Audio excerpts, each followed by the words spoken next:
Russia has deployed tanks, fighter jets, military vehicles and also attack helicopters in Ukraine. Kyiv is fighting with anti-tank weapons, granite launchers and also anti-aircraft missiles.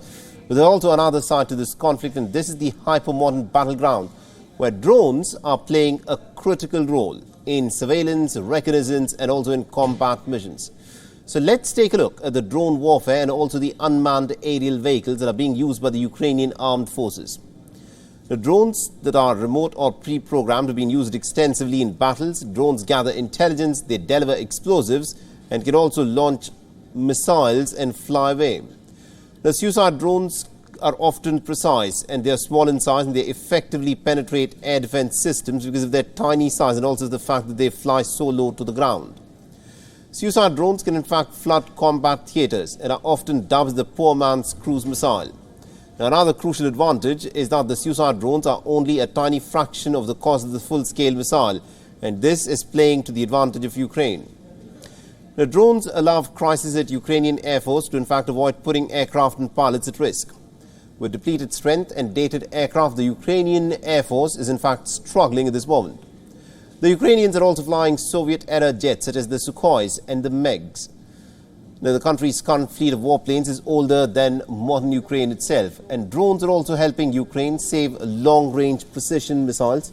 So let's try and understand as to how drones are posing a different kind of challenge when compared with missiles.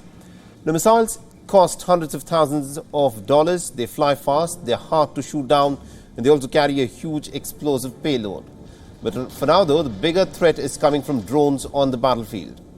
They're small, they're slow, they're cheap, they're relatively easy to shoot down sometimes, but they also often escape coming under the radar because they fly so low. And what is most interesting is that these drones also fly in swarms. Most drones that are in use today are smaller than the traditional military aircraft and they require different kinds of air defense systems. They fly slower and lower to the ground, and this means that many air defense systems are not optimized to shoot them down. Now, the advanced air defenses used to protect high-value targets from missiles are not ideally suited to stopping these cheap drones. An entire swarm of drones can in fact cost less than a surface-to-air missile that is used to take out just one of them. The big question is this: can Ukraine bank on drones and force a Russian retreat? Now, experts say that drones alone cannot determine the outcome for any side. The drones can help tip the balance in favor of one side, but by themselves they cannot win a war. And it takes more than just a drone to thwart or to reverse the battlefield gains that Russia has made. In wars, the ground forces will still need to fight the casualty-intensive battles.